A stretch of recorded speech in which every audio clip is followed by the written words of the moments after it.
Bom dia, povo santo e muito amado. Que a graça e a paz do nosso Senhor Jesus esteja sobre a sua vida. Sejam todos bem-vindos a mais uma live devocional. Bora para mais um dia que o Senhor já fez. Que a graça de Deus esteja sobre o seu lar.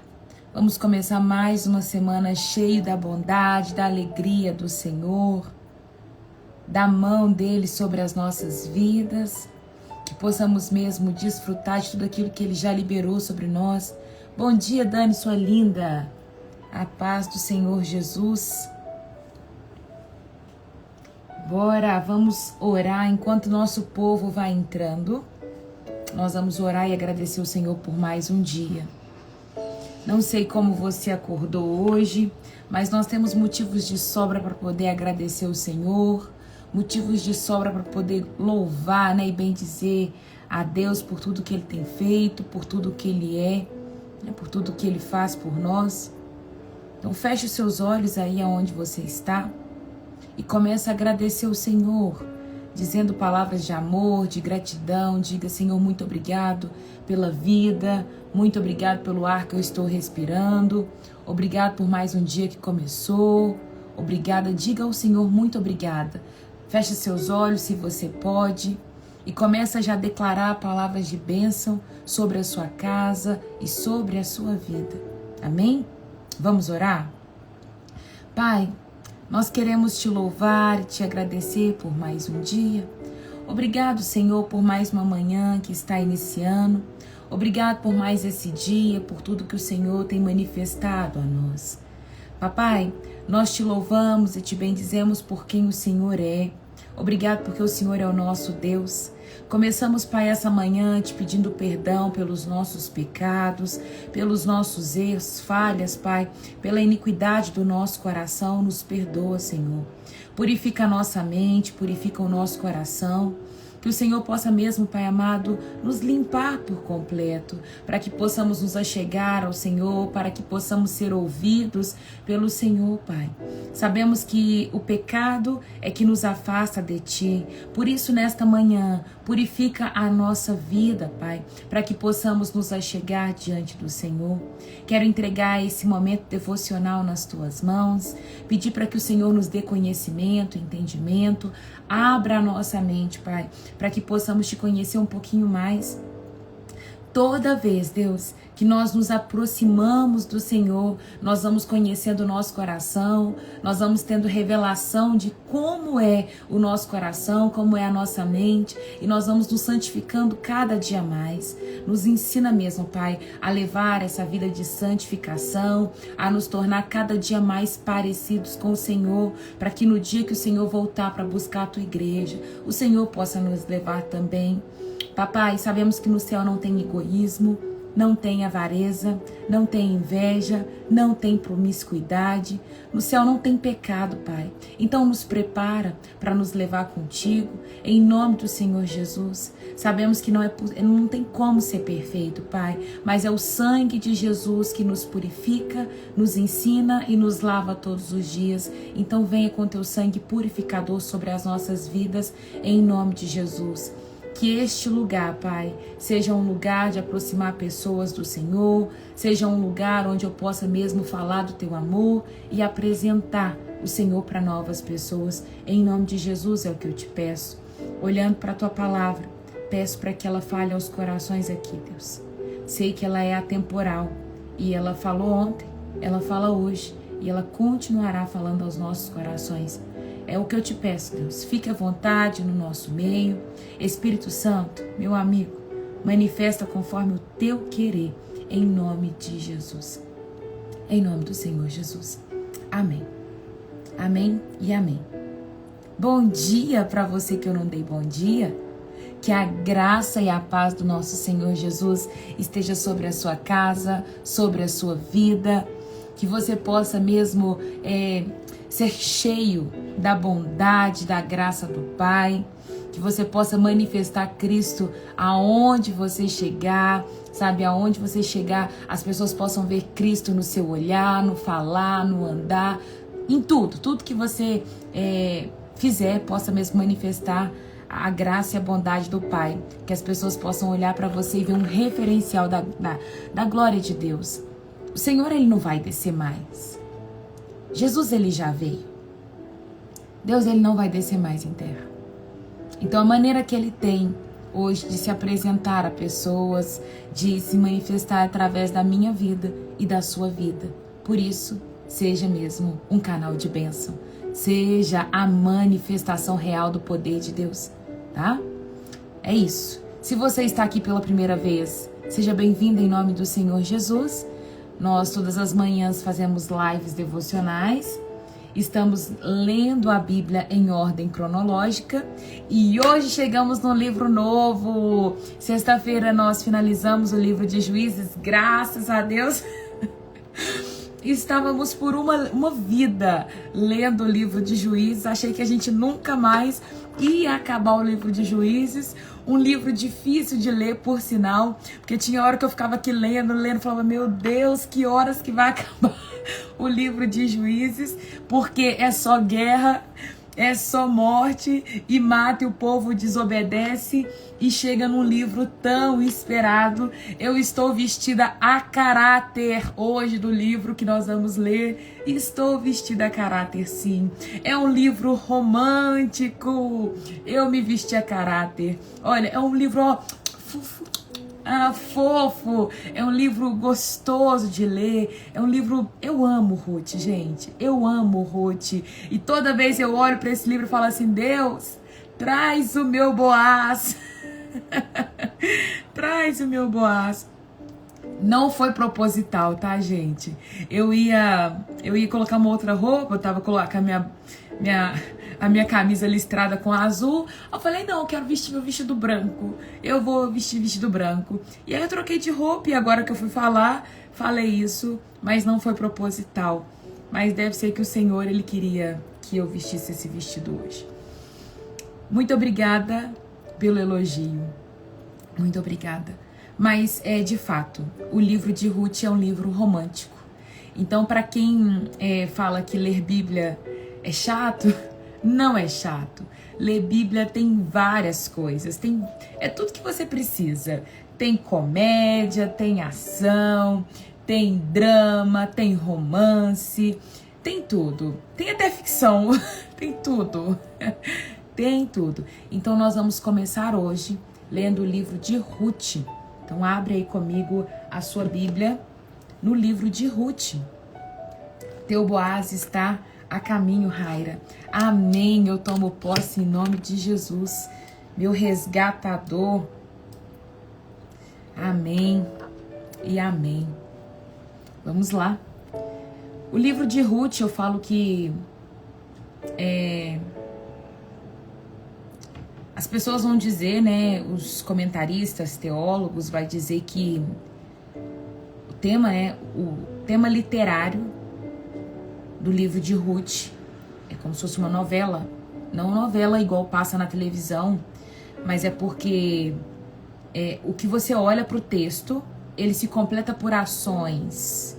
As ações revela o teor do livro, as ações acompanham a profecia, as ações do livro vai revelar algo, sabe? Quando nós olhamos para o que aconteceu aqui, tem um teor profético. Nós olhamos para o que acontece no livro de Ruth e nós vemos o que Cristo ele faz com a igreja, tá? Nós vamos ver e entender todo o contexto. Se você pega e lê só o livro de Ruth sem entender todo o contexto, porque quando, onde eles estavam, né? Quem que era o povo moabita, por que essa mulher seguiu, se a gente não vai atrás, a gente não entende a totalidade do porquê que Cristo, do porquê que Deus deixou o registro desse livro. Mas quando nós vamos a fundo, a gente começa a entender, sabe, o que Cristo ele faz à sua igreja. Toda a escritura, gente, desde o Velho Testamento, vai apontar para Cristo, sabe? Então, cada versículo, cada ponto do Velho Testamento aponta para Cristo e o que Cristo ele já cumpriu a sua igreja. Então, o livro de Ruth não vai ficar de fora, embora é um romance, embora é uma história que vai contar tragédia, vai contar uma história, é um ponto de tristeza. Noemi vai dizer que ela tá amarga e aquela coisa toda. Vai falar também sobre a história da igreja e o que Cristo faz com ela, tá? Vamos lá ler? Ruth capítulo 1, versículo 1. O título da minha Bíblia é: A família de Elimeleque se muda para Moabe. Nos dias em que os juízes governavam Israel, houve grande fome na terra. Então, nesse trecho, a gente já sabe, você que gosta de anotar, você que está aí estudando e gosta de colocar todo o contexto, então a gente sabe que o período em que esse livro foi escrito ainda foi um período onde os juízes estavam ali julgando, era um período que tinha juízes na terra. Eu vou colocar aqui a datação mais ou menos para você que gosta. O livro não tem um autor certo, mas tudo indica que foi Samuel, o autor do livro. A tradição judaica atribui a autoria do livro a Samuel, o profeta, tá? O profeta Samuel. Mas o autor ele permanece anônimo, não vai ter aqui o nome do autor destrinchado no livro. Acredita-se que ele tenha sido escrito durante o reinado do rei Davi, por volta de 1010 a 970 a.C. Então, se você está anotando, de 1010 a 970 a.C., já que ele vai terminar com a autoria de Davi. Ele vai falar que ele começa num período onde que os juízes estavam julgando e termina, a gente vai ver que termina com a genealogia de Davi. Então vai citar aqui o rei Davi. Então tá aqui, o rei Davi já estava aqui no governo, já tinha esse ponto mostrando aqui o rei Davi. Então tem alguém aqui que conhece o rei Davi.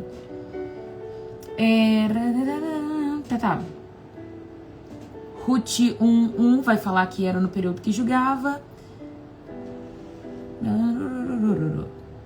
Pronto. Anotaram aí?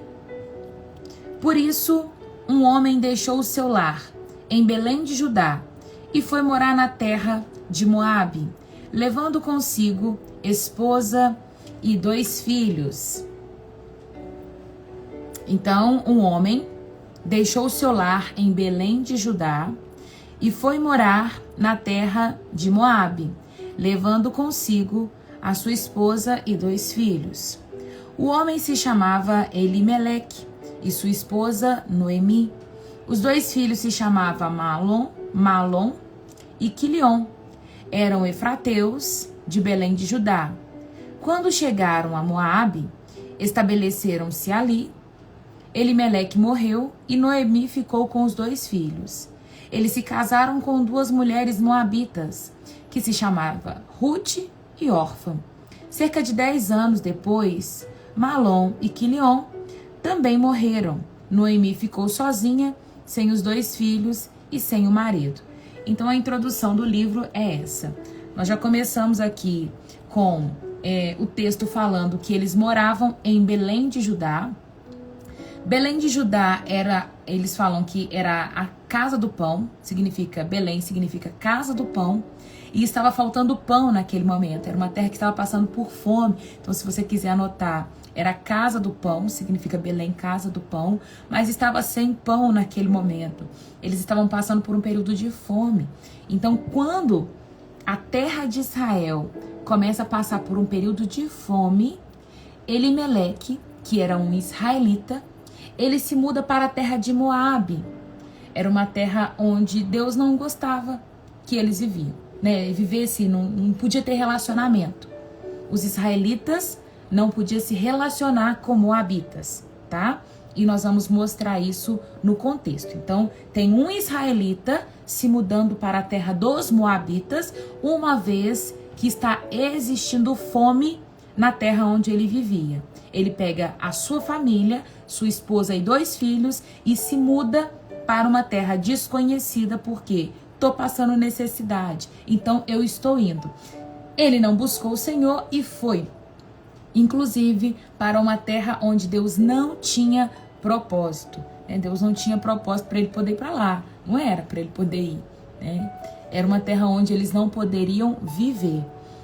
Vamos mostrar para vocês, eu vou passar aqui o mapinha, eu coloquei esse mapinha lá no nosso grupo. A parte onde está de laranja é a trajetória que eles estão fazendo, tá?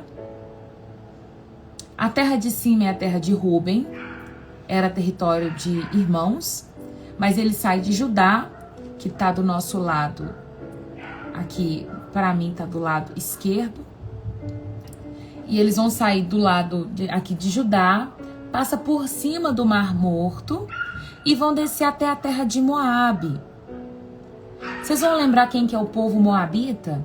Todo mundo tá vendo esse mapinha? Tá dando para enxergar a trajetória que eles estão fazendo? Eles saem ali da terra de Belém de Judá e vão para a terra de Moabe. Estão vendo?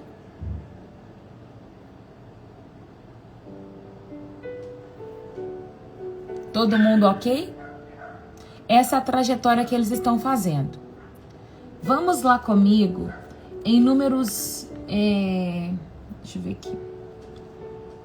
Beleza. Agora eu vou colocar aqui um versículo para a gente poder...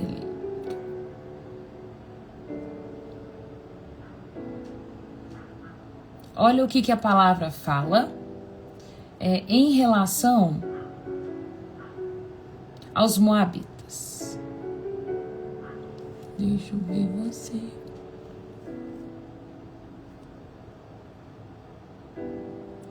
Relação com os moabitas.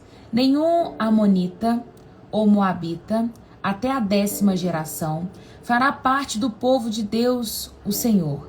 Eles ficarão de fora, porque quando vocês estavam saindo do Egito, eles não lhe deram comida nem água. E também porque pagaram Balaão, o filho de Beor, da cidade de Petor, na Mesopotâmia, para amaldiçoar vocês. Mas o Senhor, o nosso Deus, não atendeu o pedido de Balaão. Pelo contrário, Deus virou a maldição em bênção, porque ama vocês. Nunca faça coisa alguma para o bem ou proveito desse povo. Então vamos lá. Se você está anotando, anota aí a referência, porque eu já vou tirar. Deuteronômio 23, versículo 3 e 4. Tem um episódio quando eles estão ali passando pelo deserto. Eles têm um episódio de pedir comida e eles negam a comida para aquele povo. E além de negar a comida, eles pagam Balaão para poder amaldiçoar o povo de Deus. E aí o Senhor vai falar com eles assim, olha, tá errado, Deus não permite que a maldição pegue, e aí Deus vai fazer cumprir uma promessa que ele tinha com Abraão. Deus já tinha dito para Abraão o seguinte lá em Gênesis, no capítulo 12, no versículo 3, ele já tinha falado com Abraão o seguinte, Abraão, olha, eu tenho um compromisso tão grande com você, Abraão, que todos aqueles que te abençoarem, eu vou abençoar, mas aqueles que te amaldiçoarem, eu vou amaldiçoar. Então, aqueles que te abençoam será bendito nessa terra, mas os que te amaldiçoarem, não. Esses serão malditos. Então, é isso que está acontecendo com o povo moabita. Quando Israel está passando pelo Egito, eles amaldiçoam Israel, o povo de Deus. Então Deus coloca essa maldição sobre eles e fala, o povo moabita não terá nada comigo, será um povo maldito por mim, não tem bênção sobre eles. E por isso que Deus corta todo vínculo, relação e vai falar assim, não quero que vocês se relacionem com o povo moabita, porque é um povo que amaldiçoou vocês. Vamos para outra referência. Neemias 13, do 1 ao 3. Isso aqui já vai ter passado exílio, e olha o que vai continuar falando. Naqueles dias, leu-se no livro de Moisés aos ouvidos do povo, e achou escrito nele que aos amonitas e aos moabitas não entrasse jamais na congregação de Deus.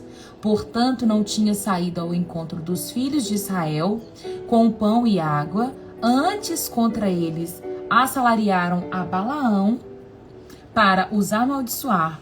Porém, o nosso Deus converteu a maldição em bênção.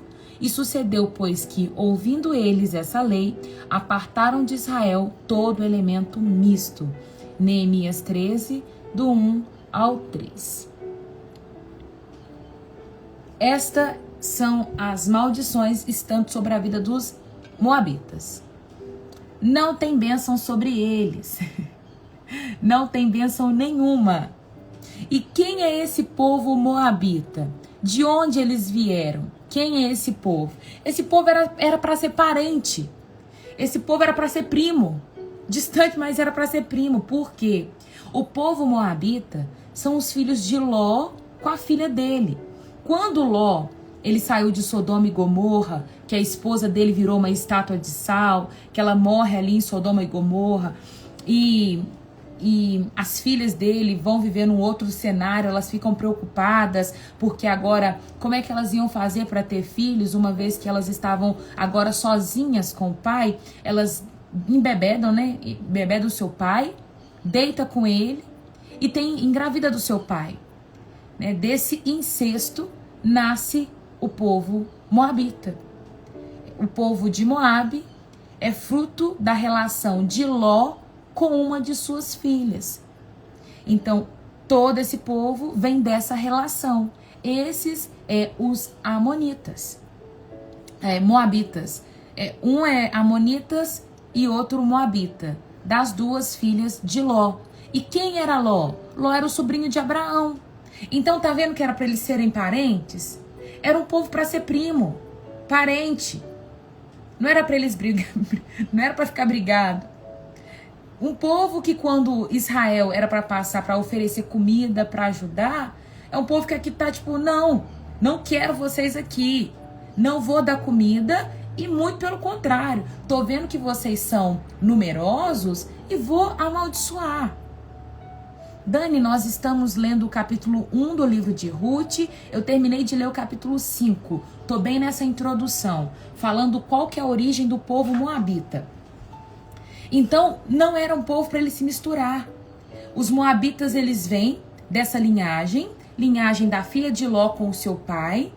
E Deus falou com eles assim, olha, não se mistura com esse povo, porque esse povo amaldiçoou vocês lá no deserto. E eu tinha uma palavra com Abraão. Eu disse a Abraão lá assim, Abraão, aqueles que te abençoar, eu vou abençoar. Mas, portanto, aqueles que te amaldiçoar, será maldito. E foi o que aconteceu com o povo de Moabe. E Deus vai cumprir essa palavra. Então, moabitas não tem vínculo nenhum com Deus. Deus, tanto em Deuteronômio quanto em Neemias, está dizendo, olha, esse povo não tem parte comigo. Esse povo não vai entrar na minha terra. Não tenho vínculo nenhum com ele. É nesse contexto que nós estamos. Elimeleque, o esposo de Noemi, com os seus 2 filhos, estão mudando para Moabe. O lugar que Deus falou que não era para mudar. E ele era israelita. E ele sabia das palavras. E ele sabia do que Deus tinha pedido. E ele está descendo para essa terra. Chegando lá, como se não bastasse ter mudado, ele ainda oferece os seus filhos para casamento com as moabitas. É como se em algum momento ele apertasse um botão aqui e falasse assim, não tô nem aí, a minha terra tá passando fome mesmo, eu não quero nem saber. E ele vai e permite as suas filhas casar com 2 moabitas. E aí entra Ruth e Orfa.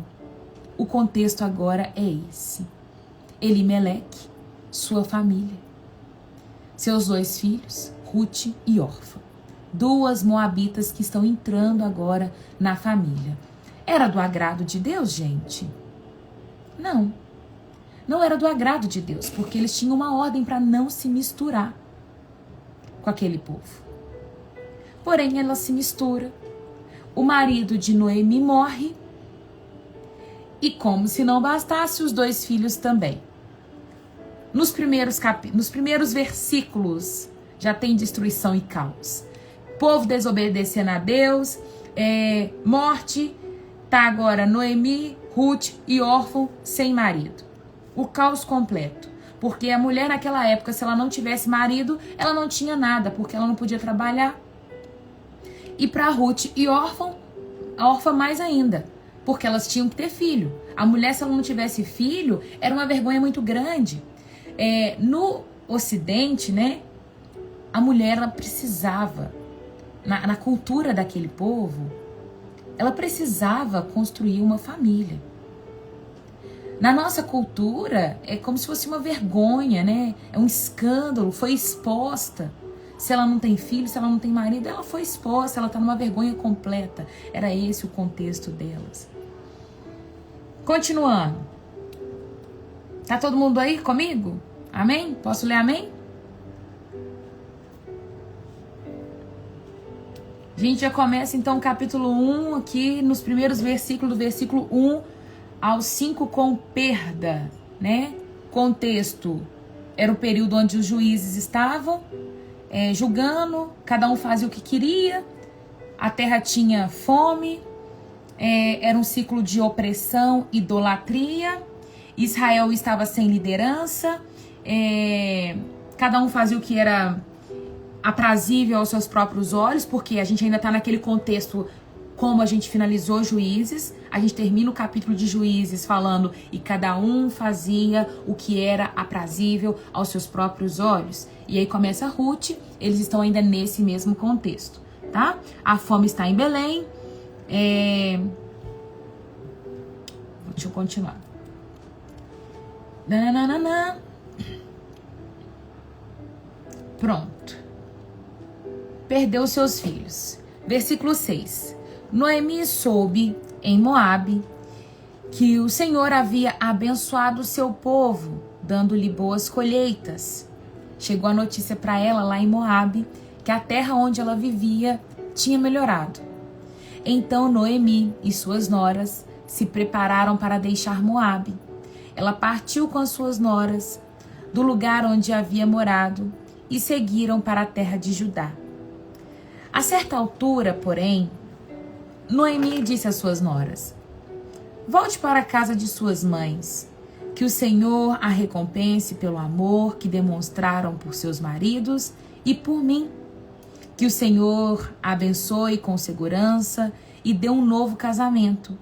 Então lhe deu um beijo de despedida e as 3 começaram a chorar em alta voz. Isso aqui demonstra para mim um bom relacionamento. Porque a Bíblia fala que elas saíram. Elas começaram a caminhar em direção à terra de Judá. E que na metade do caminho é como se Noemi colocasse a mão na consciência e falasse assim: não tá certo.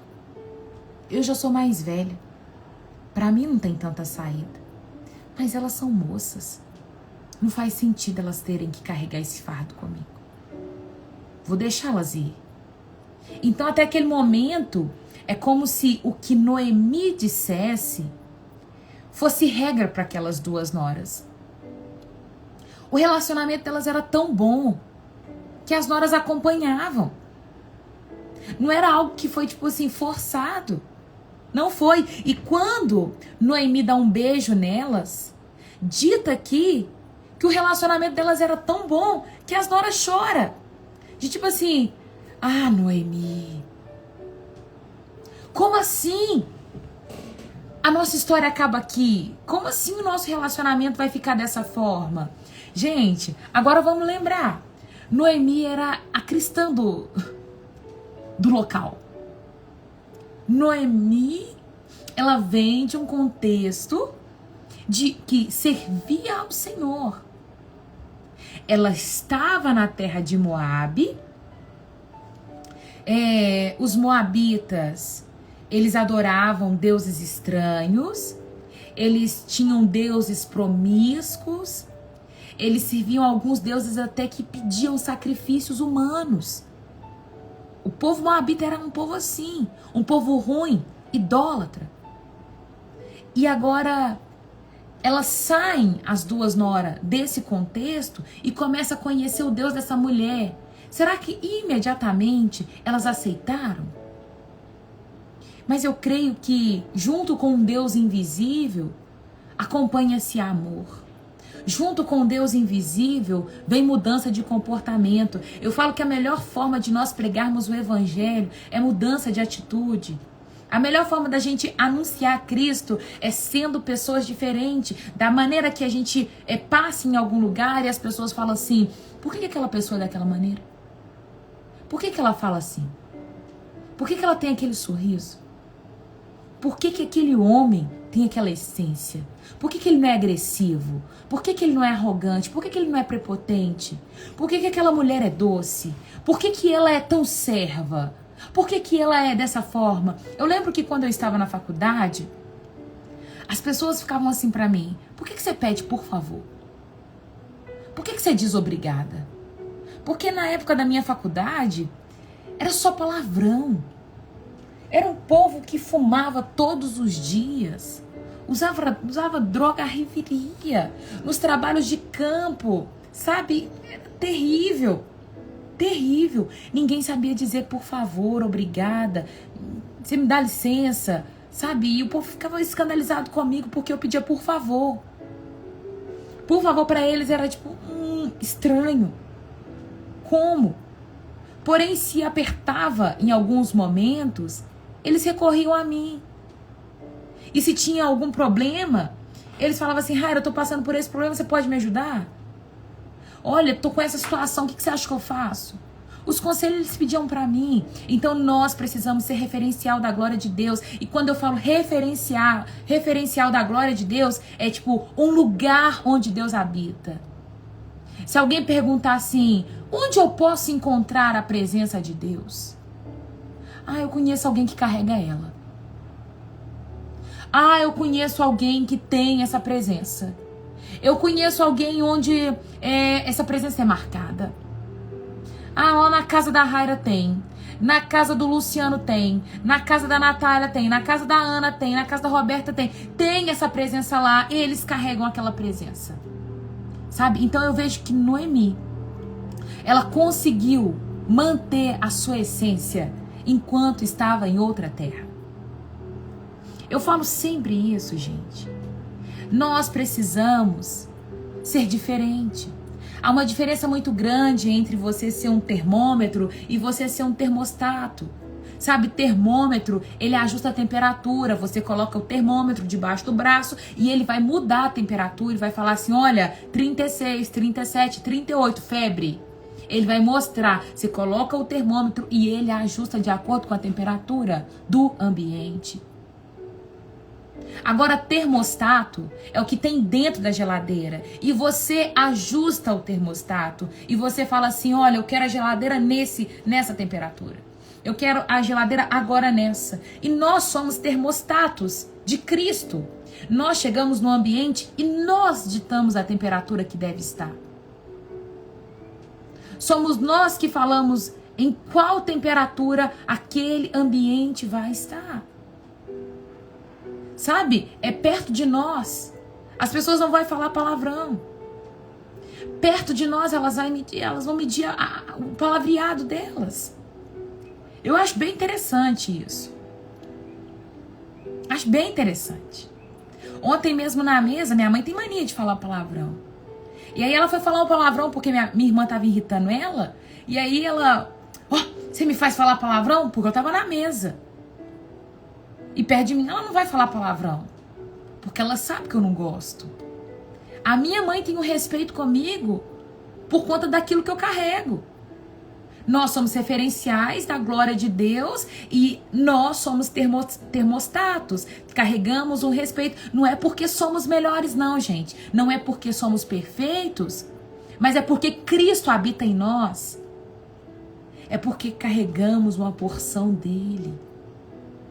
E a porção dele que habita dentro de nós vem com santidade, vem com poder. E é um kit. É um kit que vai mostrar com a sua roupa, com a sua fala, com as músicas que você ouve, com o seu jeitinho de andar, com a sua maneira de lidar com a vida. Entende? Se você é um cristão, mas você não muda as suas vestimentas, pode ser que você perca um pouco da sua autoridade. Não estou dizendo sobre religião não, tá, gente? Não estou dizendo que só é crente quem usa saia e o homem que usa terno, não. Não é sobre isso. Mas é sobre ser comportado. É sobre você, igual, por exemplo, tem gente que vai usar uma roupa, tá tampado, mas tá marcando. Vai ter gente que coloca uma saia, mas a saia tá marcando. Vai colocar um vestido, mas tá marcando. Vai colocar um terno, mas tá apertado. Uma camisa social, mas tá apertada, mostrando o braço. Você tá entendendo? A nossa roupa, a nossa vestimenta, né? As nossas falas revelam o lugar onde nós estamos. Então toma cuidado, porque tudo isso vai fazer com que nós construamos relacionamentos. Noemi tinha bom relacionamento com as suas noras. Gente, quem diz que relacionamento entre nora, né, e sogra não é bom, quem causa essas intrigas é o próprio demônio, sabe? Porque pra mim isso é família. O tempo todo, é lógico, eu não vou generalizar, porque pode ser que você tenha uma sogra, pode ser que você tenha uma nora que não é cristã, né? E por isso dificulte o seu relacionamento. Mas você tem a oportunidade de ser diferente dentro desse relacionamento. Esse é um exemplo.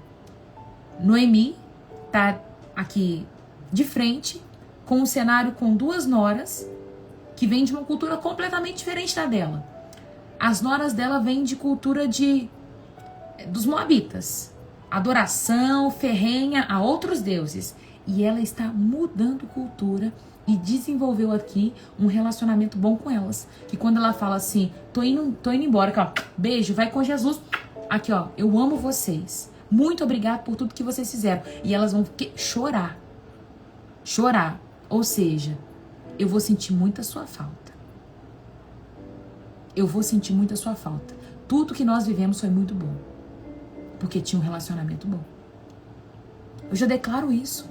O relacionamento meu e da minha sogra vai ser uma bênção. Tudo que estiver ao meu alcance para fazer por ela, eu farei. Eu farei. O problema é que, às vezes, as mães, e se você é mãe, toma cuidado para você não entrar nesse lugar, as mães, elas querem competir lugar com a nora, né? Mãe é mãe, nora é nora. Você nunca vai perder seu lugar de mãe, você nunca vai perder o seu lugar de esposa. São dois lugares completamente diferentes. Eu lembro de parentes meus, de ver o conflito entre nora e sogra, de chegar e ver assim, a pessoa, o homem da relação chegava e a mãe falava assim na frente da esposa: nossa, suas blusas estão todas encardidas. Esse tênis seu não tá lavando? Uma concorrência muito grande, sabe? E a nora responder assim: tá encardido porque eu não sou escrava dele. Não tá limpo porque ele não limpa. E ali começa aquela a disputa, sabe? Tudo sem sabedoria, gente. Se eu escuto da minha sogra, se a minha sogra vem com esse teor de alfinetada: uai, meu filho, as suas blusas estão todas encardidas, eu falaria assim: ô, minha sogra, eu tenho tentado, viu? Mas igual a senhora eu não consigo. Eu vou elevar tanto o ego dela, vou colocar ela no lugar de tipo assim: olha, quem sou eu para chegar no lugar da senhora? Ela vai ficar inchada. E tá tudo certo, porque o meu problema não é com identidade. Se o problema dela é identidade, que lavar as roupas dele era muito bom, não tem problema com isso. Não tenho. E se de muito ela continuar falando assim, ô sogra, eu não vou trazer só as blusas dele pra senhora dar um grau pra mim, como as minhas também. Senhora lava pra gente? Ai, sogrinha, por favor, coloca de molho daquele jeito que só a senhora sabe. Entende? Sogrinha, eu tô com umas blusas lá que eu não consigo clarear. Senhora, pode dar um grau pra mim? Por favor. Eu já tentei de tudo, a minha máquina tá uma peleja. Ai, uma luta com ela, eu já comprei Vanish e não sai. Eu já fiz de tudo, mas só a senhora consegue. E depois, sabe o que eu faço? Levo uma orquídea na casa dela e falo assim, sogrinha, muito obrigada. As blusas ficaram ótimas. Nossa, eu não sei o que eu faria se eu não tivesse senhora. Sem deixar minha mãe saber, entendeu? Porque eu não sou boba. Eu não sou boba. Se a mãe descobre um negócio desse, ela manda me matar. Porque tem sogra que é assim. Tem sogra que vai virar pro filho, na sua frente vai falar assim, qual comida que você prefere? A minha ou a da sua esposa? A minha ou de Carlinha? A minha... Ô, sogrinha, lógico que é a sua. Porque isso vai criar uma competição. E aí quando você vê esse cenário, saiba que a sua sogra é mais velha que você, ela veio numa outra época, a mentalidade, a cabeça é diferente, talvez o seu coração e a sua mentalidade é mais fácil de trabalhar do que a dela. Talvez o problema dela é com identidade. E não tem problema. Eu não ligaria se meu marido na minha frente falasse assim, não, mãe, a sua comida não vai chegar aos pés da Raira. Eu saberia que talvez o problema é com a identidade dela. Uma comida não me define, uma roupa branca não me define, porque o que me define é o que a Bíblia diz que eu sou, o que Cristo já diz a meu respeito. Eu sou focada em cumprir aquilo que o Senhor me chamou para poder fazer. Se Deus falar que o meu chamado é clarear a roupa branca, aí sim eu teria um problema. Mas se não for, aqui ó, tô nem aí. Ó, tá tudo certo pra mim. Não tem problema com isso. Mantenha o seu bom relacionamento e transmite Cristo aonde você chegar. Esse é o seu compromisso. A sua sogra, a sua nora, precisa ver que você é diferente. Mantenha os bons relacionamentos, combinado? As 3 choraram. Versículo 10. Não, disseram elas. Queremos ir com você para o seu povo. No primeiro momento, elas insistem e falam assim, não, Noemi, nós vamos com você. Noemi, porém, respondeu, voltem minhas filhas. Acho tão bonitinho isso aqui, porque ela não chama elas de nora, né? Não chama elas pelo nome, mas chama elas de filha. Existia um relacionamento aqui de filhas, então você que tem aí genros, noras, né? Você não ganha genros e noras, mas você ganha filhos e filhas. Trata isso como um relacionamento de filhos e filhas. Porque vocês viriam comigo? Acaso ainda poderia dar à luz a outros filhos que cresceriam e se tornariam seus maridos? Por que a Noemi está dizendo dessa forma? Porque existia aqui a lei do levirato. A lei do levirato, ela dizia que se o irmão casado com ali a mulher, ele morresse, o irmão mais novo, ou o irmão que sobrou, casaria com ela, para dar sequência à família. Então ela está falando assim, filhas, vocês acham que ainda posso dar à luz a algum filho para casar com vocês? É isso que ela está dizendo. Eu não vou ter mais filhos. Eu não consigo. Ela estava sendo irônica. Minhas filhas, eu não vou ter mais filhos. Eu não consigo manter a linhagem de vocês. Como vocês querem me acompanhar? Vocês estão escolhendo um caminho de vergonha. Para com isso. Pode ficar aqui. É isso que Noemi está dizendo para ela. Olha, eu não tenho ninguém para oferecer para vocês, para ser o marido de vocês. Não, minhas filhas, voltem, pois eu sou velha demais para me casar outra vez. E mesmo que fosse possível, eu me casar esta noite e ter filhos, o que aconteceria então? Vocês esperariam que ele crescesse, deixando assim que se casasse com outro homem? Deixando assim de se casar com outro homem? Claro que não, minha filha. Esta situação é muito mais amarga para mim do que para vocês, pois o próprio Senhor está contra mim. Creio que naquele momento, Noemi olhou para sua vida e ela viu que o problema do Senhor era com ela. Do tipo, vocês estão livres, vão e casem com outras pessoas. O problema de Deus é comigo.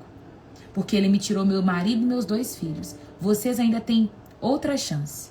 Mas Deus está castigando a mim. O problema dele é comigo. Vai embora. Versículo 14.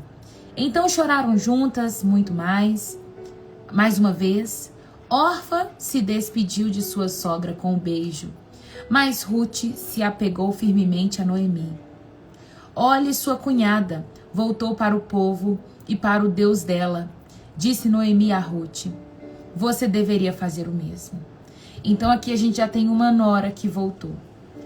Orfa olhou e falou assim, tchau minha sogra, eu estou indo.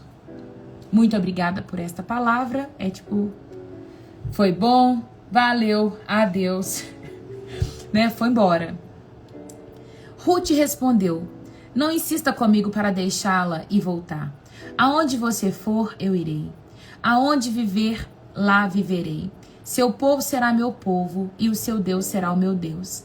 Aonde você morrer, ali morrerei e serei sepultada. Que o Senhor me castigue severamente se eu permitir que qualquer coisa, a não ser a morte, nos separe. Esse versículo é muito conhecido, né?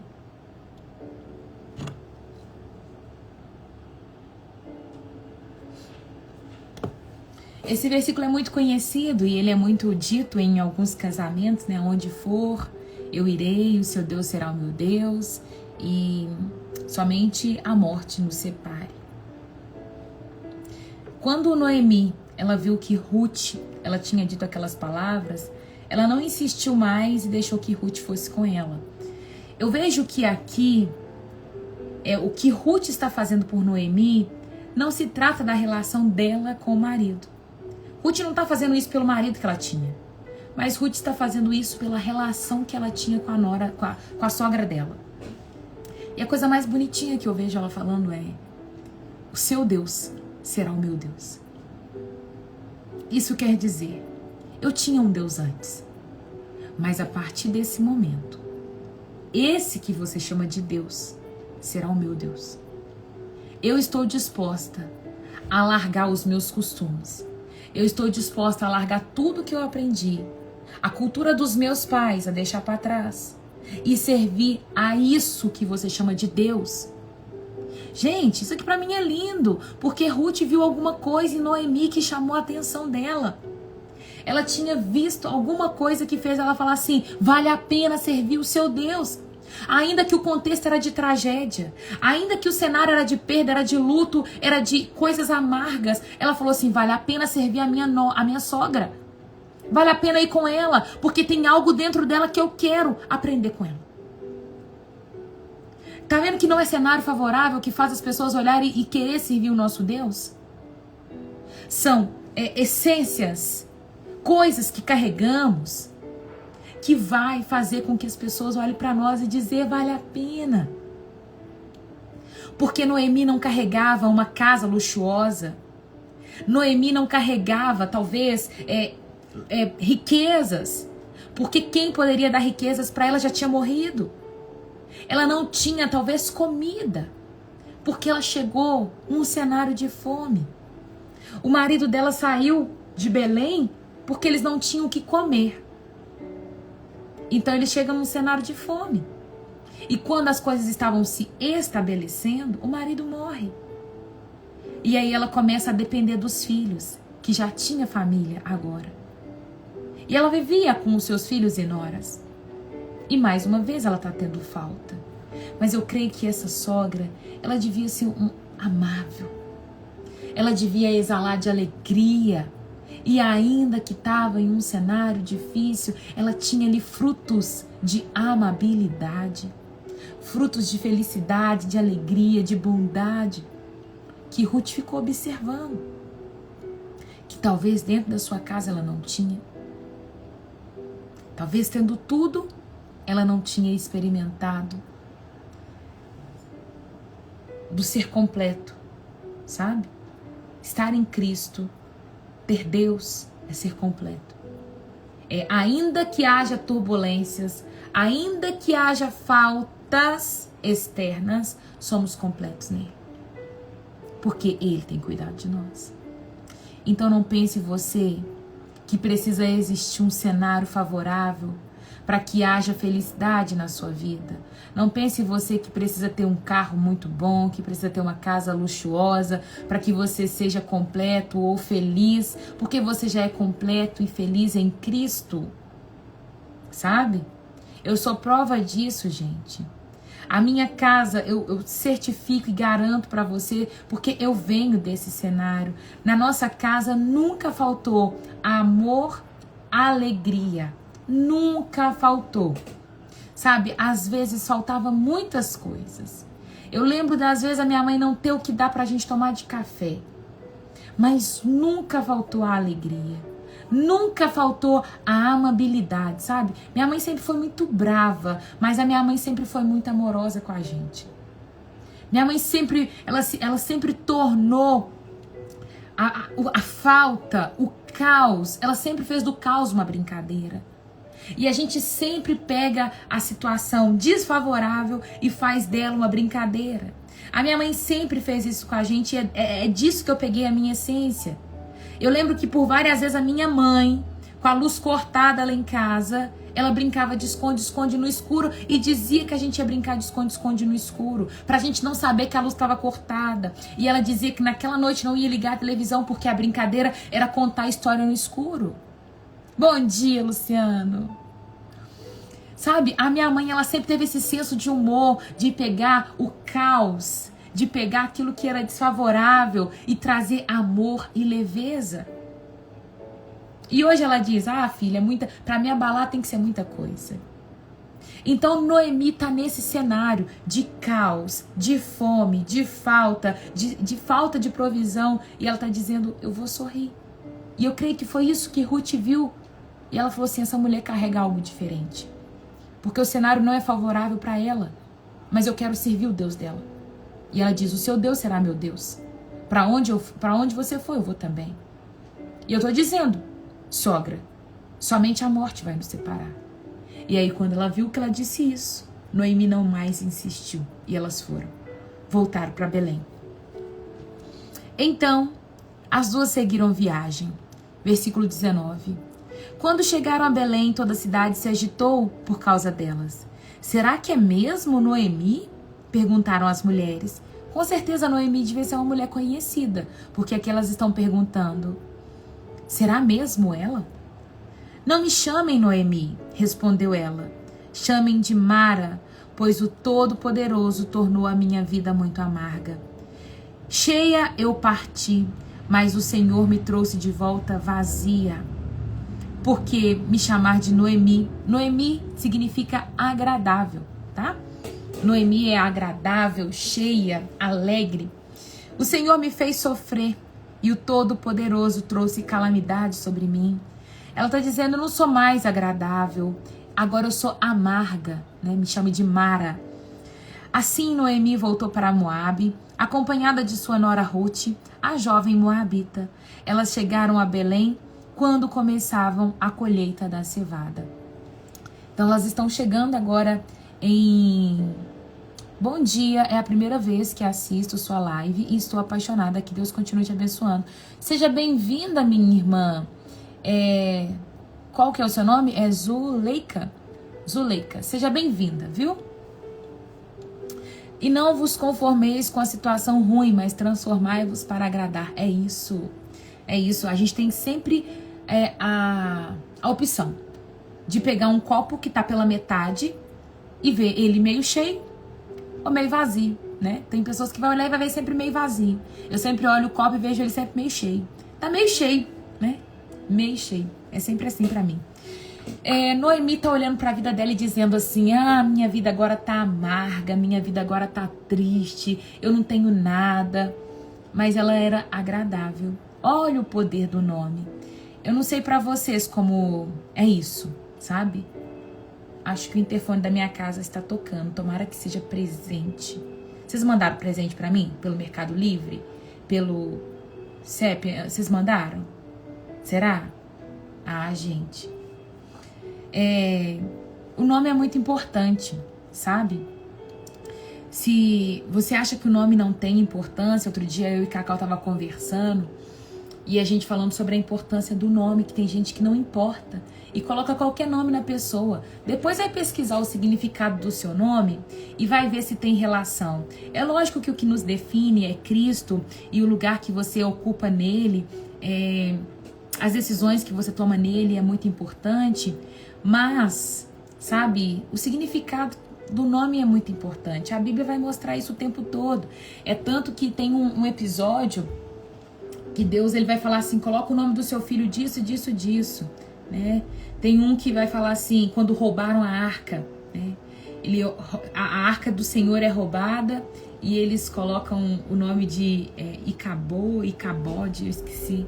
Cacau, você tá aí? Qual que é o nome do filho? Tipo assim, acho que é alguma coisa. Icabode, que se diz, lá se foi a glória de Deus, né? O tempo todo a Bíblia vai trazer esses significados, que o nome tem muita importância, né? Jacó era enganador e o nome dele vai mudar.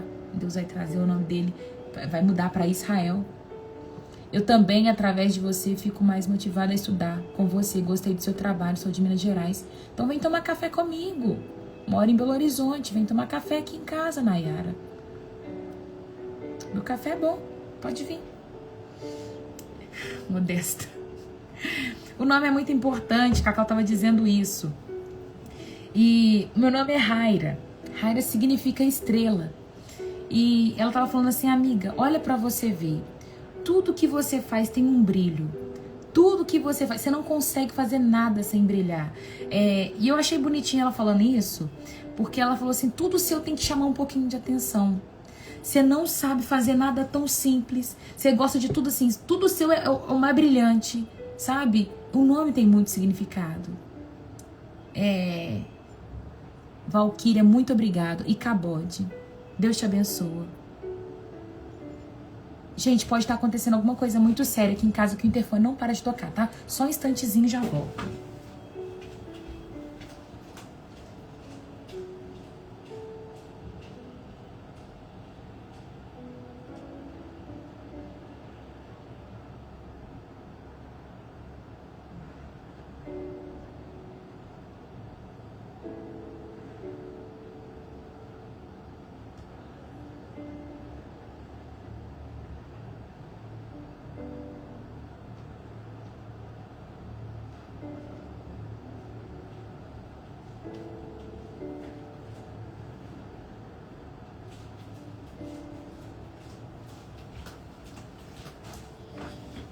Icabode, lá se foi a glória de Deus.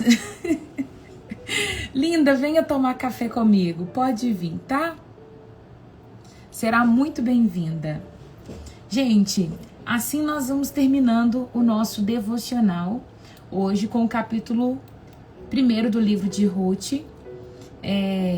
A gente falou sobre o início. Começa com perda. Depois a gente vai falar sobre o retorno dela para a cidade, né? Um retorno amargo, e ela vai chegar bem na época da colheita. E ela sai num período de fome e volta quando a cidade já está ali no período de colheita. E é isso. Amanhã a gente entra no capítulo 2. Amanhã não, quarta-feira. Quarta-feira a gente já começa no capítulo 2 e a gente vai saber quem que é Boaz. Boaz. Um homem próspero e de um caráter íntegro, um homem generoso, temente a Deus. Sensacional. Tem alguém que está assistindo essa live pela primeira vez, que ainda não entregou sua vida para Jesus, mas gostaria de entregar sua vida para Jesus hoje? Se você quer entregar a sua vida para Jesus, você escreve assim nos comentários: Senhor Jesus, eu te aceito como meu único e suficiente Senhor.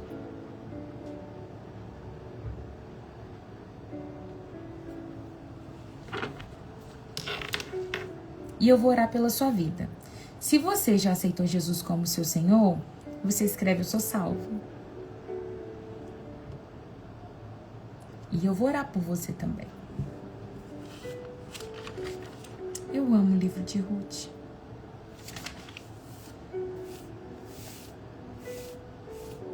Todo mundo aqui é salvo? Então coloca a mão no seu coração, fecha seus olhos e diz assim: Senhor Jesus, muito obrigado por esta palavra, que ela possa germinar em meu coração e produzir muitos frutos, a 30, a 60, a 100 por um.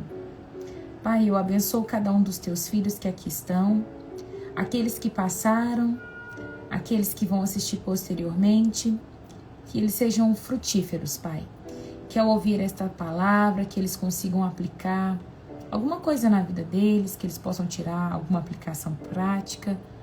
O Senhor é Deus presente, o Senhor é Deus que sempre nos ensina. Obrigada por tanto, que nós possamos nos lembrar dessa palavra, dessa história e trazer ela em tempo oportuno para a nossa vida.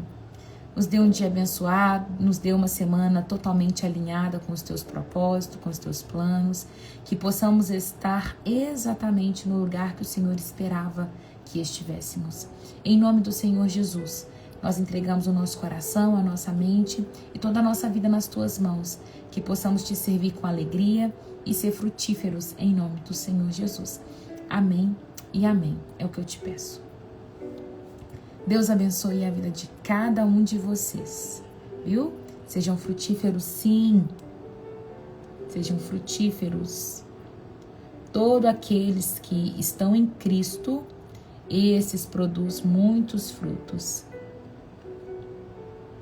Gente, já estou querendo abrir a segunda turma de mentoria. Voltei. Não estava querendo voltar, não. Mas o Senhor já me chamou a atenção várias vezes. Aí eu vou voltar, sabe? Mas eu passei tanta prova na última. Se você quiser fazer mentoria comigo, você me fala. Vou abrir a próxima turma de mentoria. Tava esperando eu gravar o curso primeiro de devocional para levantar recursos e comprar plataforma porque eu quero a mentoria na plataforma, mas o curso tá demorando muito para poder sair, tá complicado, e aí eu vou ter que abrir a mentoria sem a plataforma mesmo. Então, se você tem interesse em fazer a mentoria comigo, você me chama no direct, no WhatsApp, me fala do seu interesse, viu? E eu estarei aqui para poder te auxiliar, te ajudar naquilo que você precisar. Qualquer dia eu faço uma live específica falando sobre a mentoria. A nossa mentoria é mais para que você possa fluir naquilo que o Senhor te chamou. Acaba que eu desenvolvi um relacionamento com as pessoas que foram as minhas mentoreadas. Foi um tempo... Pode fazer de novo? Ai, a Robertinha me mandou semana passada assim: amiga, que dia que você vai abrir mentoria de novo para eu poder fazer? Pode fazer de novo? Eu vou ter que fazer uma parte 2, amiga. É mais pra gente trabalhar. A gente trabalha alguns pilares na vida. E eu posso dizer que você vai descortinando algumas coisas na sua vida, tratando algumas coisas do passado. Trabalho disciplina espiritual, trabalho traumas. E ali você vai conseguir fluir naquilo que o Senhor te chamou. Tem muitas coisas que nós somos traumatizados e ficamos parados por não entender o lugar que nós estamos. Então você precisa tratar, reposicionar para que você possa fluir, sabe? Consertando todas as áreas da sua vida. E aí você flui de forma bonitinha no Senhor. E aí a gente vai se encontrando toda semana para poder bater papo e alinhando. Essa é uma mentoria que eu faço. Então se você tem interesse, você me chama no direct, no WhatsApp, e nós vamos conversando, tá bom? Deus te abençoa. E é isso. Hoje à noite tem live também. O pessoal do Partido Novo, uma juventude, me chamou para poder fazer uma live com eles. E nós vamos fazer uma live falando sobre projeto social. Então, se você tiver um tempinho à noite, volte à noite. Vai ser 30 minutinhos de live, tá bom? Estão todos convidados. Foi muito bom, né, linda? Minha irmã está querendo fazer. Amém. Tomara que dê certinho pra ela, viu, Robertinho? Amém, Sandra. Amém, amém. Um beijo. Deus abençoe a vida de vocês, tá? Com Deus.